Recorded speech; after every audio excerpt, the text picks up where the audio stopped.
BRS రజతోత్సవ వేడుకలకు గులాబీ party భారీగా ప్రణాళికలు రచిస్తోంది. ఇందుకోసం మాజీ మంత్రి హరీష్ రావు రంగంలోకి దిగారు. సభ ఏర్పాట్లపై అప్డేట్ ఇచ్చారు. ఇక సమరమే అంటూ కారు హారన్ మోగిస్తోంది బీఆర్ఎస్ పార్టీ. ఒకవైపు సిల్వర్ జూబ్లీ పండుగ, మరోవైపు పొలికేక ఎజెండాతో గులాబీ దళంలో ఫుల్ జోష్ నింపుతోంది. ఏప్రిల్ 27న లక్షలాది మందితో వరంగల్లో బీఆర్ఎస్ రజతోత్సవ వేడుకలు నిర్వహిస్తోంది. ఈ సభ కోసం 2 స్థలాలు పరిశీలించిన మాజీ మంత్రి హరీష్ రావు 14 ఏళ్ల పోరాటం, 10 ఏళ్ల పాలన చాటేలా వేడుకలుంటాయని ప్రకటించారు. కాంగ్రెస్ ప్రభుత్వంపై వ్యతిరేకత పెరిగిందని, మాటల మనిషి ఎవరో చేతల మనిషి ఎవరో ప్రజలకు అర్థమైందని అన్నారు. ప్రజలకు కేసీఆర్ ను చూడాలని తప్పిస్తున్నారని హరీష్ రావు తెలిపారు.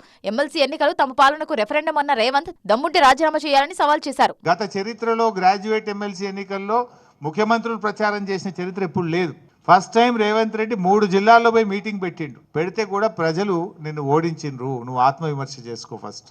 ఆడరాక పాత గజ్జలు అన్నట్టు ఇవాళ గ్రాడ్యుయేట్ ఎన్నికల్లో బీఆర్ఎస్ హరీష్ రావు కారణమని మాట్లాడుతున్నావంటే అది నీ వైఫల్యం, నీ చేతగాంతనం. మరోవైపు తెలంగాణ ప్రజల ఆకాంక్షలను ప్రతిఫలించేలా బీఆర్ఎస్ రజతోత్సవ వేడుకలు ఉంటాయని ఇటీవల బీఆర్ఎస్ అధినేత కేసీఆర్ ప్రకటించారు. దీంతో మళ్లీ ఉద్యమ పంథాలో విజృంభిస్తారా అనే చర్చ అయితే జోరందుకుంది.